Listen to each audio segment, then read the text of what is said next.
the first point is a quick recap on the UI UX that we've done. So we've been working on this UI UX for some time. It's been a quite iterative process. It's been back and forth to try to find the correct design language, while trying to keep in mind that we are not always catering to the newbies, the veterans of crypto world, but we also catering to the newbies. So we wanted to sort of keep it minimalistic, streamlined, and allow people to easily use this product without much help. And obviously, we would like to keep support level tickets to a bare minimum. So I think we found a good sweet spot for that. The UI is minimalistic. It does what it says on the tin, and the same language, the same sort of flow would carry over to the NFT side, because when you look at the backend side of NFT and how it's going to work, it's actually quite complex. But we want to hide all that complexity from the user, so we want to carry over the same design language to the NFT side, and eventually the virtual land and the synthetics and the LP tokens as well. So overall, I think we did a good job. We are still building, so the tablet view is pretty good, solid. We've tested on tablet and even the mobile version. Hopefully in the future, we would release an actual app rather than sort of a reactive application. And because we have the UI ready, it should be pretty simple for us to get going on an iOS and Android native app as well in the future. We are keeping in mind that our product is extensible. So when we're designing things, we are trying to keep in mind what sort of partnerships we're going to have, what sort of integrations we're going to have, and how we would best represent that in the UI. So all things considered, I think it went well. Hopefully the community liked it. But yeah, before I move on to just sort of the next point, which is quite interesting in terms of what's coming next week, which Wilson will go over. Do you guys have any questions or any hesitations around the UI UX or any feedback, whatever it is, before I move on to the next topic? I have a question. Can you hear me? Yeah. So I was when I looked at the update on the UI, I noticed that it looks really close to what Orion has. And my question is, are you guys really closely connected to Orion? Is the end goal to create sort of like a mall of DeFi products for like Cardano users? So we are connected to Orion in terms of one of our advisors, well, a couple of our advisors, and obviously Simon was a lead developer there. But in terms of the project and the founding teams, we have no connections. So we do not have some sort of a goal that we would take Orion and extend it into other platforms, and Paribus is one of those platforms. That's not that wasn't the intention. I think the similarity might be colors more than anything else, because even the design team that we work with is completely brand new team, and they've never actually looked at Orion or worked with Orion before. So I think it's just a coincidence that some of the colors look the same because of Paribus's branding, but nothing more than that. Yeah, I got another question. Sure. Well, I got two questions really. The first thing is there's no max supply for PBX, right? There is a max supply. So total supply would be 10 billion. That's the total max supply we'll ever have. Is that the max supply or the total supply? It's both total and max supply. Okay, all right. So that's 10 billion. Yeah. And I think you're getting confused. It's because of CoinGecko and CoinMarketCap are not synced up. I don't know why CoinMarketCap is not syncing up, because we did send them the data, but you can take CoinGecko's data as the authenticated data. Even though CoinGecko shows circulation supply 1.3 billion, 500 million of that is actually locked into liquidity pools, so it's not circulating, but they still put it down as circulating. But CoinMarketCap is completely out of date. We did send them the up-to-date data. They just haven't updated their website for some reason. Okay. Yeah. Also, the second question I have is, you lend on NFTs. How do you value these NFTs, or how do you gauge them? Right now, the NFTs are all the rage. Everybody wants to get into NFTs, but maybe 6 months down the line, maybe those values are not the same as they were right now. So yeah. So we did have a brief discussion on this on the last town hall call, but I'll go through it very quickly. So right. the idea behind it is we look at certain data points when we're valuing NFTs. So some of these data points, not limited to these, the ones that stand out is the age of the NFT, the creator behind it, the collaborators behind it, the trading history, and some of the traits that makes it unique within a certain collection. So let's say CryptoPunks, and then you have certain traits that make it even more unique, more valuable. So we look at these plus a ton of other metrics that we pull in from existing marketplaces, and we give it a fair value based on some sort of analysis algorithm that we have built in-house. So the algorithm currently in version 1 will be based on these data points. But eventually, what we want to do is we want to remove that modular part of the algorithm and actually pass into an AI service that we will be using. And AI will actually look at tons and tons of data points rather than a few that I've mentioned. And eventually, Okay. because we will be listening to oracles as well outside to get data from outside, if there are price fluctuations in terms of price dropping for a certain collection, then we would know that immediately because we're constantly listening to it through oracles as well. And according to that data and valuation, we can set liquidation limits, we can set collateral percentages and all that, and keep it very dynamic. And on top of that, any NFT borrowing is actually against a aggressive interest rate because NFTs are liquid. That's the whole point of Paribus, trying to make them more liquid. But even with Paribus, it's going to be sort of illiquid. And we want to make sure we have an aggressive interest rate model so the borrower on the borrower side is incentivized to pay back quicker whatever loan they've taken, and the lender is incentivized to actually lend their money into a protocol that's sort of illiquid.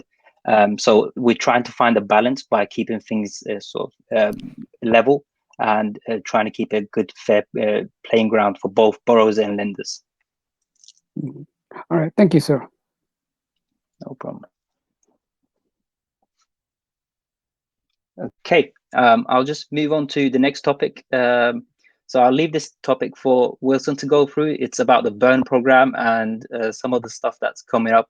So just to discuss a bit more detail about what we release in terms of what the burn program is, how it works, and we do have some news, but that will be announced in due time.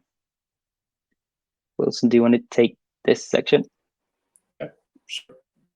Yes, so pretty much most of you would know now. PBX is going to be a stationary token.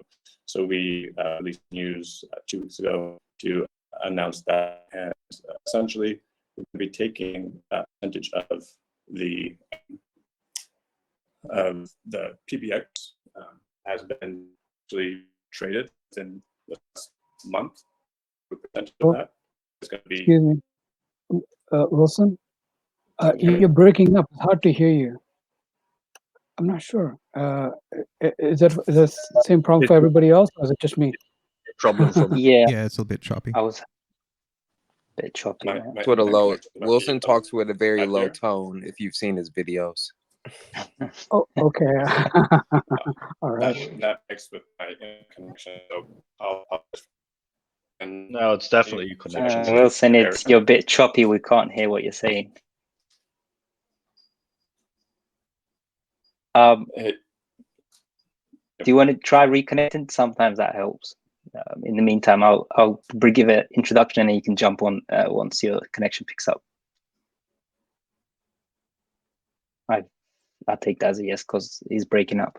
Yeah, so as Wilson was trying to mention, so the burn program is incentivized to, so it's tied up to the volume of trade initially.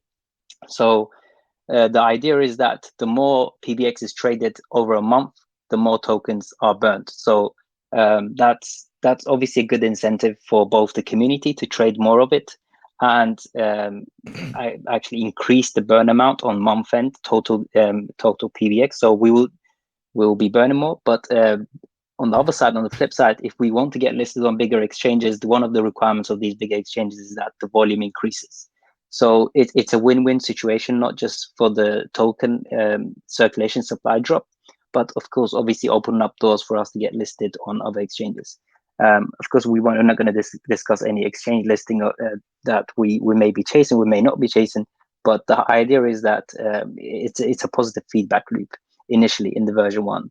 I'll let Wilson, I think he's back in now, to carry on from where he left off. Wilson, can you try now? Yeah, so I'm the router, so I'm not sure if that helps. If you guys can hear me better. Yeah, so essentially we're going to be taking the percentage of PBX that's been traded within a month. And, you know, obviously had a very good day yesterday with about 1 million involved. So we're still working on the exact percentage that's going to be calculated for what that is, but that is going to be announced next week, and we have the date set for the 29th to actually commence that. So that's going to be really exciting for and looking forward to that process. And we'll be able to some more announcements as the days go by. Yep. Yeah, and just to reiterate as well, just this program will be running for the foreseeable future. So we would continuously burn these tokens on the last work day of each month. So as Wilson mentioned, I think that comes to 29th of this month. So we will make the announcements on exact amounts. We will we will provide sort of transaction hashes to show that it's actually being burnt and all that, and we will probably have a web page eventually to display our burns throughout the history as we progress forward, so everybody can see what's happening and transparency is achieved.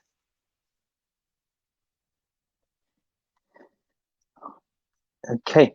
Initially, sorry, I don't know if Wilson mentioned that because he was breaking up. Initially, the tokens that we're burning, it's coming from the ecosystem funds. But eventually what we want to do is as the platform comes alive and it becomes used and we start collecting fees in PBX, we will be burning from those fees as well. So it's not just the ecosystem funds that we'll be burning from.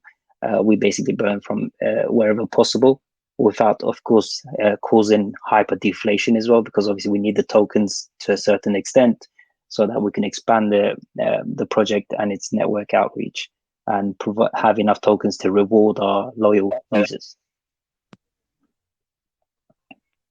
How much do y'all guys burn compared to the burn buy ratio? So how much say if, I don't know. Yeah, what's that ratio? Like, is it 1-for-1? Like, if there's 100 million bought this month, 100 million would be burnt this month, or whatever. So I think, what is you guys' idea token supply once you guys stop the burn, or how long will the burn actually continue for before the protocol stopped? So the burn will always be on. It won't sort of have an end date. It will just be, we'll be changing where we burn these tokens from. So initially, until the MVP goes live, it will be from the ecosystem. Once the MVP goes live, it will be from the fees we generate. So, but it will be continuous. We do not plan to sort of stop it. We do have to keep the percentage of burn dynamic because, I mean, if you get let's say 100 million volume in a month, then burning 100 million worth of PBX would be detrimental to the project as well. So we need to keep it dynamic rather than a fixed rate. I don't want to say any rates and percentages at the moment because that's something that we're going to announce in the due course. So in next week. You will see the initial percentage we start with, but as volume drops and increases, that percentage basically moves along with it. Thanks for the info.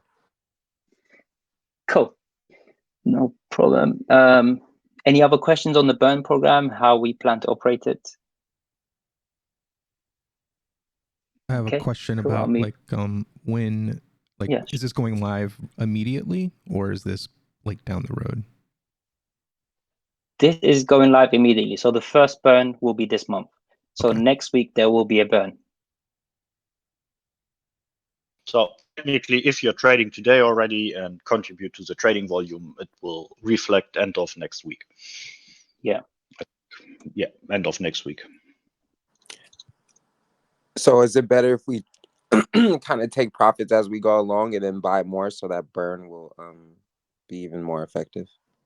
Personal choice. We can't We really can't- advise on Yeah, that side. It's the choice that you need to make, but essentially Dude, it's up to the community. The more you trade, the more we burn. That's the logic behind it.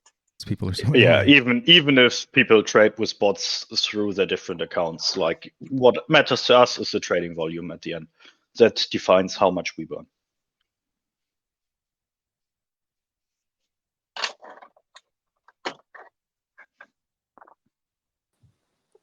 Why Cardano? Okay.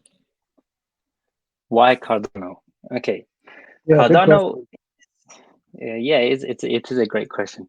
So Cardano is a growing ecosystem. I mean, you could say that about a lot of ecosystems, right? But Cardano is special in the way that it's actually, in my personal view anyway, it's actually sticking to the fundamentals of cryptocurrency, where it was supposed to help everyone, not just the 1% or 2%. And I think Cardano is very decentralized in its nature because of the way it's designed, because of the way staking programs work. And it actually empowers not only those in developed countries, but less developed countries. And when you think about the whole concept of cryptocurrencies and what Bitcoin was all about, it fits in perfectly. And we want to build a decentralized finance that sort of builds on top of those ethics and those models. And that's why we chose Cardano. Because we believe it's very decentralized. I mean, the closest thing to decentralized could be potentially, in my opinion. And yeah, that's basically the main reason. It fits in with our ethics and what we're trying to achieve, where we supply a monetary system, a borrowing and lending platform system for everyone, not just the chosen few. Right, that's a good answer. But other than the altruistic answer, I'm talking about like TPS, how fast it can process, the processing speed, and wouldn't Solano be something much more in those lines? But I mean, I love that altruistic answer, right? It's in line with mine too. And you probably want to So pronounce Solana would block. potentially be faster or not, I don't know, because Solana claims to be that fast, but Solana's hardware requirements to run a node is very high. So, I mean, is it really decentralized? We've seen what's happened when one node fails over because the hardware consumption is very high. Everything just fails over, and then the whole network comes crashing down. So, I mean, just based on that, just based on those facts, although Cardano, Solana could process, as claimed, 50,000 transactions per second, it's not really serving the decentralization ethics that's what this movement is all about. So yeah, that's my opinion. And in terms of technical capabilities, Cardano is just as capable as whatever Solana is doing. Yes, Solana may have a higher transaction per second right now, but Cardano is a developing ecosystem, and it's bound to grow to bigger heights. And with the backing of such a large community, such strong supporters around the world, I think it will have a greater chance of success in the long term than over any other more centralized, ironically decentralized networks. I have a question. Sure. So around, the fact that we picked, or you picked Cardano due to the fact that it doesn't just crash and go down for days. Do you have any plans to support? Probably one of the main benefits to the small guy with Cardano is the native assets staking. I know you guys will be offering staking within the app itself, but will you support Cardano's native staking with your token? Potentially, yes. So we have to obviously, of course, think about our native token first and provide a good utility and staking. But down the line, when we actually migrate to Cardano and we become a Cardano native project, then yes, I mean, it just makes sense to sort of help Cardano become even more decentralized. So yes, potentially we are thinking about that. When are you looking to migrate to Cardano? So it's at the moment we do have dependencies because Plutus is not easy to develop with, and it's not cheap to hire developers with. So we are working on the sidechain side of things. So that's KEVM from IOHK or Milkameda from another IOHK backed venture. These are sidechains that basically run Solidity code, and some of them are supposed to go live. Some this quarter, so end of this year, and some are supposed to go live early quarter next year. And as soon as we have a testnet, we can start the migration. So our timeline suggests that we will be migrating over to Cardano at Q2 of next year.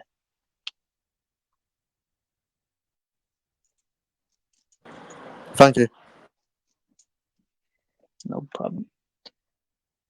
Cool. All right. I'll move on to some of the other topics in our agenda. So we are working with one of our advisors and investors as well, which is C Fund. As you guys know, who C Fund is and Waves Fund is.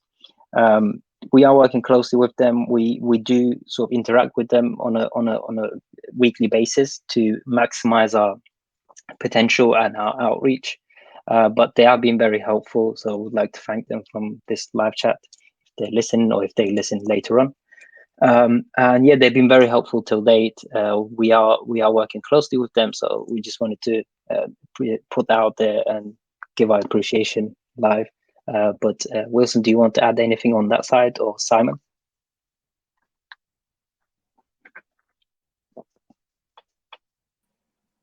No, Hey, I can you guys think hear me? it's fine. But Wilson can go. Yeah, just, I mean, we're definitely really lucky to have them and grateful to have them on our side. You know, I think we have a lot of connections through, you know, just their fund that they have. We're going to be able to make some really great partnerships. So be on the lookout for things like that. So, but pretty much just in general, you know, we have a great connection with them. So we're looking forward to see where that goes. So. Yep. Cool. And then the next topic around NFTs and some valuation. So this goes back to the actual earlier question, how we value NFTs. Valuing NFTs is a difficult job, as I mentioned, but we have a good algorithm that we have set in motion, and it's being coded out as we speak. But aside from that, one of the challenges that comes with valuing an NFT is authentication and authenticity of an NFT. So how do we know that a piece of NFT is not just a ripoff of an existing one, or it wasn't minted before, et cetera, et cetera? So some of the work that we're doing around that is imperative to the valuations that we give, because an original NFT is obviously worth much more than a copy NFT. So we are working with, we are looking to work with a partner that we have started having conversations around with, that we believe would be quite helpful in providing this authenticity information. Of course, to a certain extent, this requires some sort of control on our end initially. So, for example, the NFT pool, the NFTs that we accept, such as CryptoPunks or Baldy or Dave's, all those guys would be actually added to a whitelist of NFTs that we accept. Initially, this will be done by the Paribus team, where we whitelist a certain NFT collection, and if you have an NFT within that collection, you can borrow against it. But eventually, as we become more decentralized and become a full-on autonomous DAO, then we will hand this control over to the people who are PBX holders. So they will be able to vote in certain collections, and subject to this authenticity and authentication check, our users will be able to whitelist collections of NFTs that people can borrow against, bearing in mind the risks that come with it, because obviously if you allow any sort of NFT collection to be borrowed against, then you're running the risk of making the system sort of go into negative cash flow. And but the governance model will achieve a stringent process to make sure that the voting is done correctly and done according to all data points considered. Right. You just mentioned about the two, CryptoPunk and the Bored Ape one. Those are two well-known ones, but I mean, there's like 1,000 of them. And what I hear is most of these NFTs will go to zero eventually. It's not like they hold any value. So I'm glad that you guys got this AI where you can look at these different points and evaluate these NFTs. But even then, you got to have enough people who have drunk the Kool-Aid to believe in this NFT. So if somebody has like an NFT with all these samurais on there, or they have, I mean, unless people are interested in it, there's no value, actual monetary value, just like these baseball cards or any of these NFL cards that they have for trading. There's a whole bunch of people who are interested in these cards. That's the reason there's a value for it, or even just a stamps. So you can have like AI that has like all these 100 points, but if there's no community behind it, then the value might not be there. That's my 2 cents or my 2 satoshis. Yeah, definitely. I agree with that. So that's actually one of the points that AI will look at as well, social community behind the project. So we will go into telegrams. We'll have crawlers that go into telegrams. We'll have crawlers that check up on social media presence, such as followers, Instagram followers, and all that, so that it can get a full picture of, is there actual social community behind these products? And if there is a trend of it dropping, and we bring in other data points such as trading volume dropping, or the price per the offer per NFT is dropping, then we can assume that this particular NFT collection is starting to drop off the grid.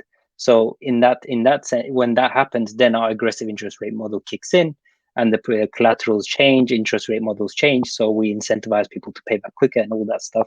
And then system sort of kicks into some sort of recovery mode to recover the funds as quickly as possible, or liquidate the NFTs and sell it on to its new owner as quickly as possible. So there are challenges, but I mean, that's the idea behind sort of using these algorithms or AI to keep it very dynamic and open to changes. I had a question around that. Sure. So I mean, a lot of it is based on like governance, I'm assuming. So the governance would be like platform, features, things of that nature, but would it also include, like you said, the evaluation or selection of specific NFT collections? And once it's voted on, is there a way to vote them out other than just, changing interest rates, basically making them undesirable? Will you have another vote that says like, okay, let's get rid of this one because it's dead? Well, so the governor will have the option to either whitelist or later like remove an NFT collection. Of course, like if an NFT collection, for example, like Cyberpunks get removed, it won't mean like all outstanding loans are liquidated. It will just mean new loans against this NFT collection is not accepted anymore. And this is also the case with like traditional assets. Like, I mean, let's say we list ADA, for example, and at a later point it should be removed. That's totally possible. Well, thanks. Everybody's talking about NFTs, but can we get on the topic of synthetics when it comes to actual synthetics you guys will be taking for loans? Yeah, sure. So the actual synthetics are based, initially we'll be basing these synthetics on the platform synthetics. So some of the synthetics that they create against major tokens such as ETH, Bitcoin, and ADA, and basically top 5 or top 10. And we'll be accepting those as a collateral form. Synthetics is actually pretty close to finished product at the moment, so we have that integrated well into the MVP, Although we probably won't release that in December, we'll just do a bit more testing case because we want to be super confident in what we're releasing. But yeah, those are the synthetics that we're planning to accommodate first, and then as we sort of are able to manage those risks on synthetic sides, we can increase the number of tokens easily by just whitelisting stuff. You know what? Instead of NFT, I think at one of the AMAs y'all mentioned about lending on decentraland properties. I think that might be a good bet compared to just like banks. You know, they loan money on real estate compared to okay, I have like a baseball, I have like a Pokemon card, or I have. Do you see what I'm saying? So I think that might be a better uh, uh, hedge against losing money. That's what I might take. Oh yeah, totally. Like in my opinion, in general, like the NFT space as it is right now it's focusing mainly on art. It's not what I imagine about the NFT space in like 3 or 4 years, and what I don't think will be long term. Like what we are looking for at Paribus is like you have a real estate which is tokenized, and you have like an NFT which basically confirms your shares or tokenized shares of an real estate, for example, and then you can borrow against that, for example, because you know this property has an underlying value. So what we have right now is just like the beginning of the NFTs. Art is just the beginning, and there's so much more, like real estate, patents, insurance, and you could borrow against all of that. Of course, like there need to be a kind of valuation found for that. Right. Thanks. And technically speaking, a virtual land token is technically an NFT token.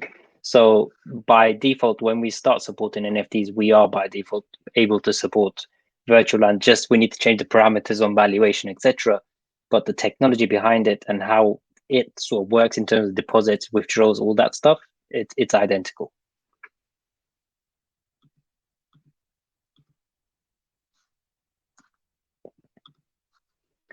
Okay, cool. So I let Wilson, do you want to talk about the upcoming competition? Yeah, sure. So this next week, we're going to be launching a meme and sticker competition. Essentially, we're going to be trying to, use our community to kind of help us get together some really good ideas for memes and stickers that we can use in our chats and things like that. So we're going to be releasing that news this next week, and it should be a really fun contest. There are going to be prizes given out in PBX, and it should be a fun competition. So if you or someone you know is good with graphics, that'll be a great opportunity for you guys to earn some PBX. So be on the lookout for those details coming up next week. Cool. Yeah, and we'll be running more contests of similar sort and a little different as well in the coming weeks. So we want to keep the community engaged as much as possible and have an open channel between us. So yeah, look out for more contests and competitions coming. That could not only land you just PBX or USDT, but other things as well that we'll make clear going forward.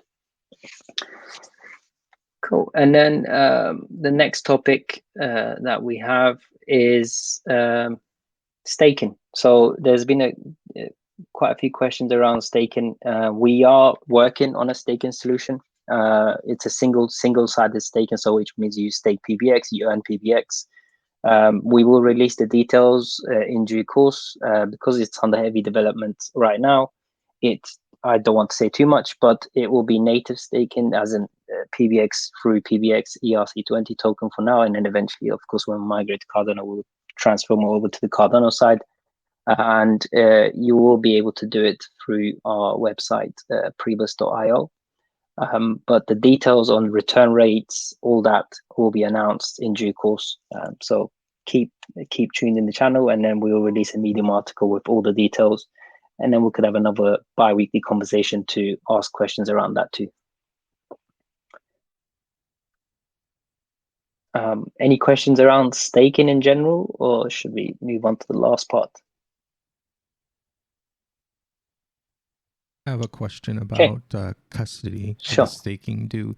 Will it work just much like any like farming protocol where you just use like MetaMask and engage in a smart contract, or will it be like custody where you keep custody like Cardano? It will be through MetaMask interactions, and you will be interacting directly with smart contracts. So yeah, that's the way we'll do it initially. As far as those smart contracts, what's your auditing look like for them, for as far as security goes? So we are talking to an audit firm to arrange it closer to completion. So we are getting closer to completion of staking smart contracts, and we are booking up a slot with the auditing team. I think we're going to go with one of the big guys, maybe Hacken, maybe Certic, but it will be audited, and we will provide an audit report before we push contracts out onto mainnet.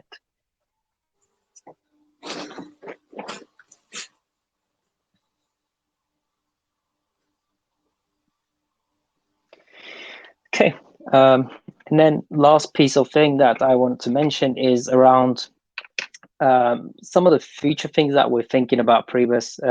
As we all know, ETFs are getting very approved nowadays. Cryptocurrency is becoming more mainstream. More institutions are coming into play. And as Paribus, I don't want to say too much, but we are preparing for this change, and we are working towards a goal where we can take a share of this market that's growing in terms of the institutional side of things, not as opposed to just retail focus. And we believe NFTs are going to become much bigger than what they are today. And there will be more institutions invested into NFTs, and there will be more big institutions even minting their own NFTs. And as Paribus, we want to be well prepared. So when that happens, we are the leaders of this market in terms of borrowing and lending against NFTs. And we are making ways. We are taking steps to assure that we are there when this change happens, and we will make some cool announcements in the near future about what exactly we're doing and how we're doing this thing. I have a question. Sure. As far as becoming the the top of the food chain with these new assets, are you looking at any other ways to like maximize like earning potential for the project by like providing liquidity that you guys gain to other platforms or anything of the sort of like how like Orion does, where it like utilizes like brings things together?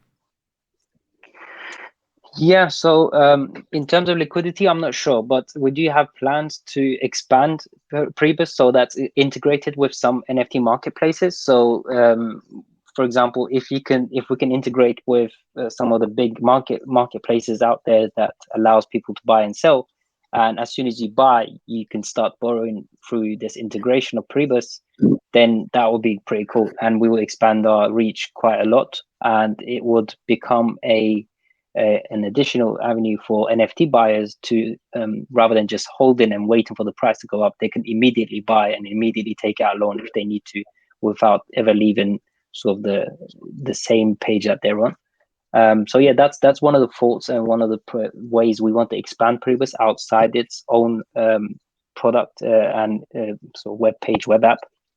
But in terms of liquidity sharing, etc., to be honest, we don't have any thoughts or plans around that yet, but we don't know what the future will bring, so it might become a thing. Also to add to that, like we are working with different wallet providers to have some kind of native borrow and lending functionality within the wallets, so that you have your wallets, you have your tokens there, and you can stake or you can basically borrow your tokens directly from the wallet without leaving it, and no need to go to our platform. So we are exploring that areas as well. Yeah. Yeah, I mean, all our products will eventually be served through a single unified API or subgraph, and this allows for business to business integrations as well. Hey, do we have any plans on marketing? On Like getting the word out about Paribus and their goals. You know that they are one of the first leading Ghost dude is a freaking leading people trying to do this NFT thing, and yeah. I'll let Wilson Yeah. take that. Yeah, I mean, essentially right now, I would say we're kind of more in like a grassroots movement. You know, the marketing that comes out when you kind of get too many people involved can kind of seem a little bit non-genuine. So essentially, we are having, strategies around what's the best way to actually market Paribus going forward. I would say that right now, our focus is mostly on the product and things like that. So yeah, that's kind of our main focus. So, but we do have Pump definitely boys. strategies going forward. So Right, because I know there are a number of awesome projects in that, but no one knows about them. So there isn't any kind of follow up on these projects, and so they just eventually die because they have no support. So I think that's one of the big drawbacks of a lot of these projects is that they look good on the white paper, but then no one knows about them, and it's like so that's yeah. yeah, that's a very valid point. I would agree with that as well. I would just say that as of right now, kind of at the stage before we're even releasing the MVP, I do think that we're at a pretty good stage. Just from the way that we look at it here is as soon as we get out to more exchanges, we start expanding our reach. People see the movement in our progress. We're going to expand very well. But like I said, we do have strategies in place to kind of start a more aggressive marketing campaign as we continue. Do you mind if I ask you what strategies do we have in place? If I'm not getting too personal. Yeah, well, it's kind of more internal discussions, to be honest. So nothing that I can really discuss in the open as such, but just rest assured that we do have tactics and things in place to help spread our message a little bit more. It's also kind of hard to market yourself without the product actually available, and so I'm with you with the whole Right. Other blockchains like you Binance chain, Ether chain.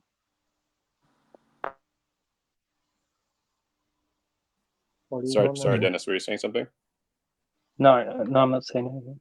Oh, I mean, sorry. legitimate projects, Go ahead. organically will grow if there's a need for them. So, I mean, I'm confident that this is a space that's not being utilized or a thing that's not being done, and they're going to fill that void.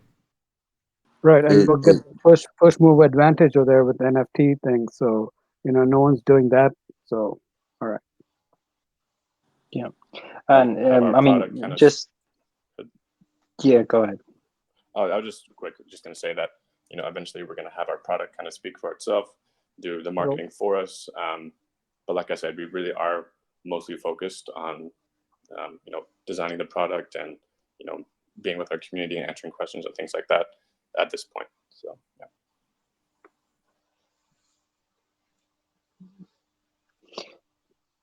Cool. Yeah, I think that pretty much covers the marketing side of things and what we're doing. I mean, that's the agenda for today. So we don't have anything else to discuss, but we are open to questions of anything really that you may have in mind. It doesn't have to be related to any of the topics that we spoke about. So if you have any questions in general, fire away now. Do you mind if what are your guys' backgrounds? Dennis, Wilson, and Simon.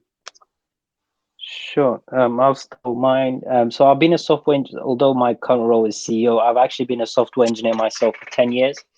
Of the 10 years, last 5 years have been in the cryptocurrency space, building different types of decentralized applications, co-founding previous companies and working for them. And then before crypto space, I was actually in multiple companies, from more small startups to large corporations. I worked with companies such as so I'm in London based. I'm London based, so I worked with London Yep. Metropolitan Police on some of the projects.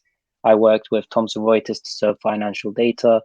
I worked with Capgemini on multiple clients and as a consultant, and then eventually I got into crypto space. And crypto space was too interesting, too new to go back. I mean, Gemini, the exchange, the one that's No, run by Wall Twins. No, Capgemini, the consultancy firm. Oh, okay, all right, cool. Yeah, so for me, I'm in this blockchain space since 2016. I worked for a couple of different blockchain projects, from advisory, for example, for a hedge fund that get into crypto. I did tech advisory. I worked as leading developer for a couple of projects.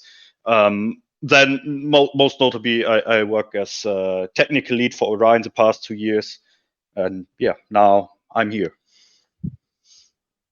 Good, sounds Yep, good. cool. And then, yeah, for myself, from the traditional finance field, so I'm based in Miami, but I worked across the country here for multiple Fortune 200 companies, and have experience with business and development.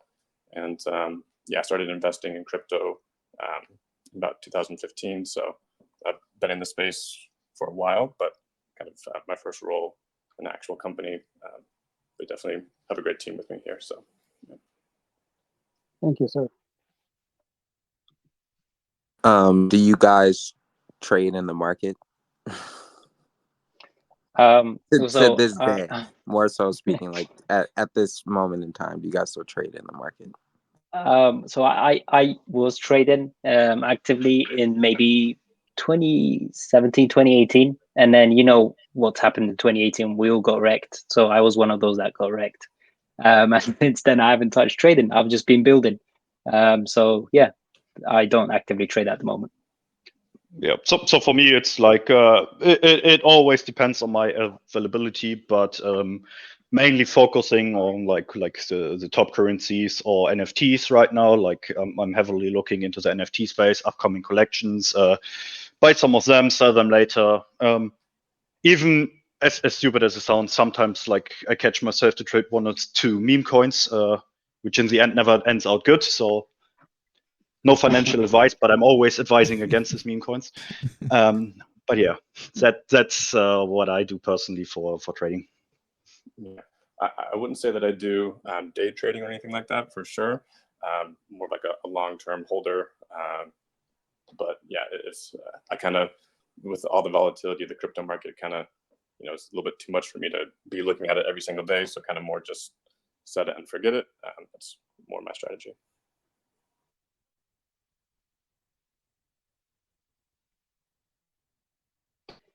Cool. Any other questions in general? Yeah, I have a question. As Sure. far as like you know, the whole DeFi thing with it starting on Ethereum with the ERC20, do you guys have any plans to like allow side chains such as like Polygon in order to help us save a little bit of money on fees, or even Binance? Is there any plans for that? Yeah, Do you mean? we actually. Sorry, I was just going to say, like sidechain, for example, layer 2. We are actually going to plan and launch our product on December on Arbitrum, which is like a layer 2 on top of Ethereum. So from there, we take it further. We go to Cardano. We try to bridge over assets from different chains. So we are exploring all these options. Okay. Yeah, I would just, you know, I would feel most people in here are interested are Cardano people, and we just dread Ethereum fees. Yeah, well, December when we launch an Arbitrum, that shouldn't be an issue. Yeah, Arbitrum is very cheap and very fast. Yeah, I mean, Ethereum fees are crazy. I mean, just ridiculous. Yeah, it's just liquidity is there, so most people get stuck and still use it regardless of the fees. But we hope to bring people onto Arbitrum, so save on transaction fees and get things done very fast. When is your testnet going live? When is it going live? Yes. So we're looking at around mid-December on Arbitrum. So not on Cardano.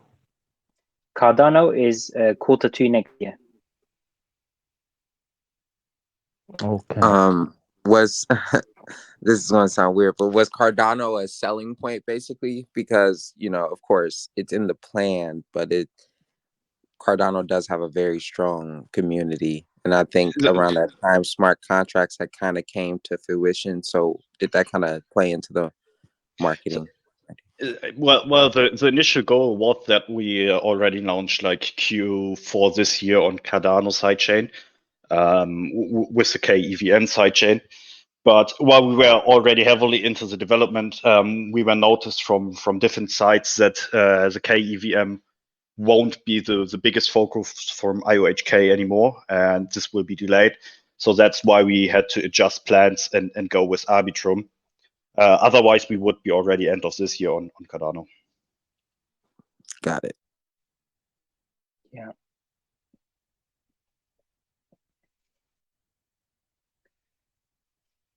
Cool. Any other questions?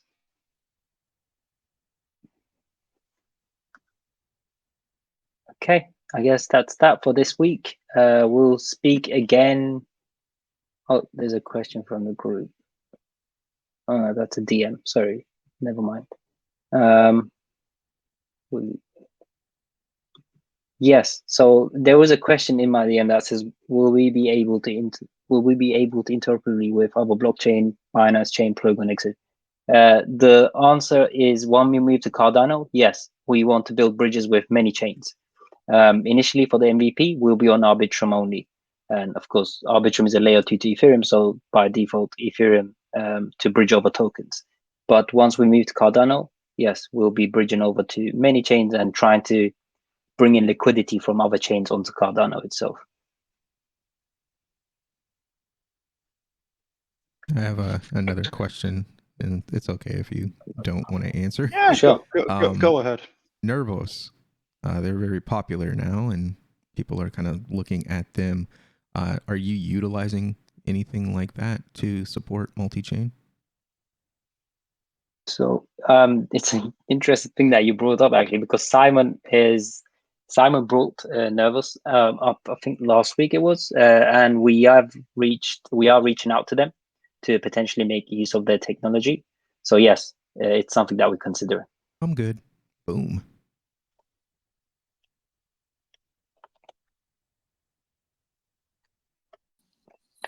I've got a quick question. Fuck yeah, let's go fucking Paribus. Okay. Forgive me if this was already asked, but can you guys briefly jump into the deflationary tokenomics that you guys released a few days ago? Yeah. So yeah, this was one of the first things we spoke about, but I'll do it really quickly. Essentially, the summary is, the more PBX is traded across exchanges, regardless of where it's traded, we will take an accumulated total at the month end, and we will burn a % of that accumulated total every month end on the last work day of each month. So this month's would be around 29th, did we say? Whatever the last working day is. And we will provide transaction hashes, etc. to, so next Friday will be the burn date for this month, the first burn. And going forward, we'll continuously do this. So we'll keep tallying up the total volume traded. And depending on how high or how low the volume is, that percentage of burn will increase or drop to make sure that the amount we're burning is actually not a very small amount, but not, of course, an astronomical amount as well. That's going to damage the sort of trajectory of the platform in terms of its ability to give out rewards for liquidity, etc. But that's the idea. And then once the platform goes live, the initial tokens will be burnt from ecosystem to ecosystem allocation. But once the system goes live, we start accumulating fees. We will start burning those fees, as well as potentially ecosystem as well to top it up. But that's the gist of it. That's the summary. Understood. So in other words, it's like a dynamic sliding scale based on yeah, volume. exactly. Got it. will PBX be able to use to pay for bridge fees, or is that going to be those fees originated from whatever blockchain you're bridging from or to? So on Cardano, we could do this. We can allow people to pay for fees using PBX, but until Cardano migration, we would have to be paid in the native token. So that's the way it's going to work. Understood. Thanks. I have a question around that. Wilson made a statement around deflationary discussion early on. He said there would be no less than 2 million burned. Are we talking total? Are we talking per month? That's so 2 million, no less than, is total. So in total, regardless of the volume, even if the volume drops really low, the minimum we will burn is 2 million PBX. But obviously, as the volume increases, per month, as the volume increases, that goes way above. Hopefully, the more volume, the more PBX. Okay. And do you guys have like a mechanism that would stop us to the point where it's like, well, does this help the system or does it hurt it? Yeah. So that's one of the dynamics that we watch out for to make sure we're not hyper deflationary, and we're basically burning too many tokens, and it's going to put us into trouble in the next 12 months or 18 months. So we do have some sort of a projection of how things are going, and based on that projection, we will adjust things so that the deflation rate doesn't become damaging to us. Okay, that's good. And to like the pump boys, like I think of things like ICP when the price just went to almost $1,000 and basically killed the software. The holders were happy, but the people using the product were not very happy. Similar to Ethereum. Yeah, exactly. So we need to find a balance. We need to find that balance.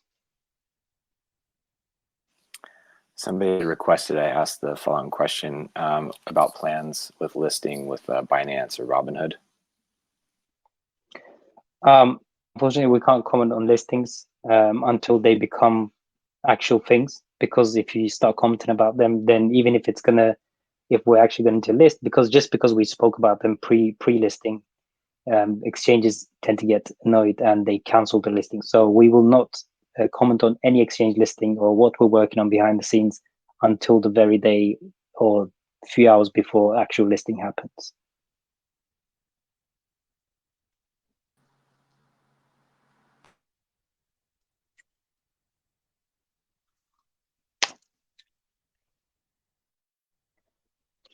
Okay, if there are no other questions, I'll wrap it up for this week, and we will chat again in 2 weeks' time, same day, and hopefully we will have a good amount of updates for you guys. Thank you, sir. Thanks for your Thank time, you for everyone. joining us, guys.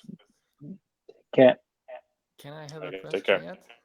Thank you. All right, bye-bye.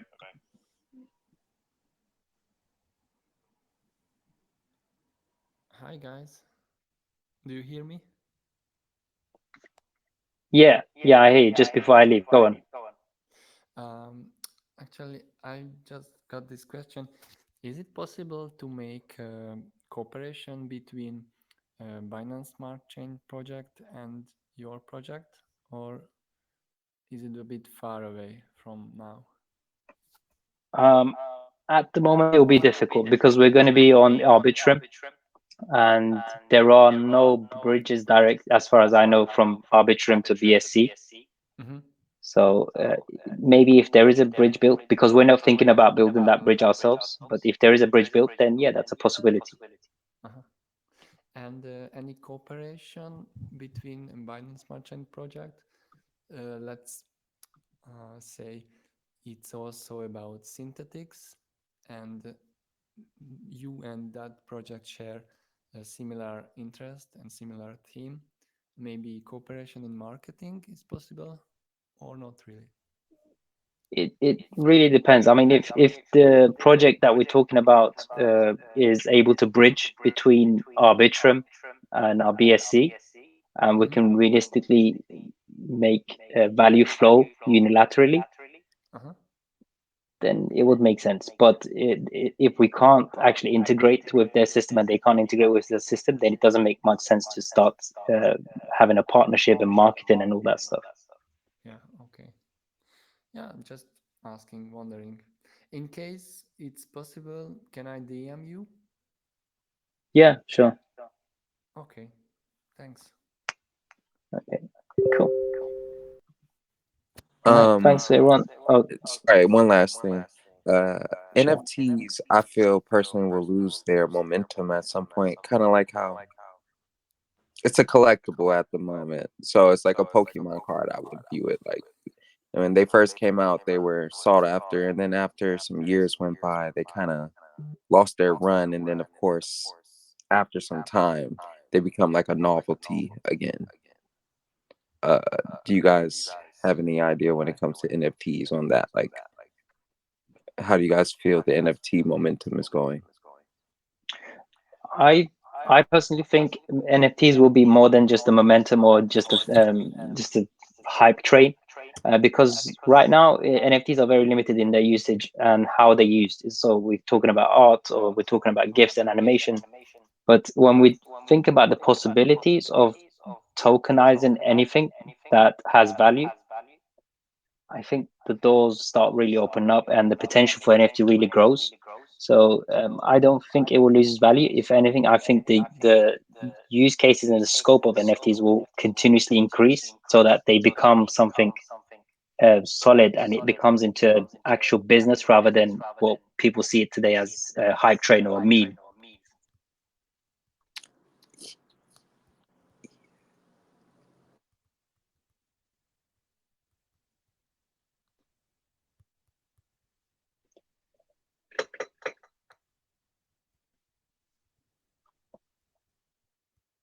Okay. If there are no more questions, I'm going to drop off now.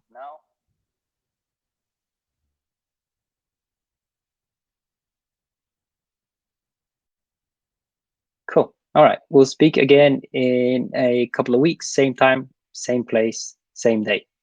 Till then, take care, and you can always speak to us on Telegram. See ya.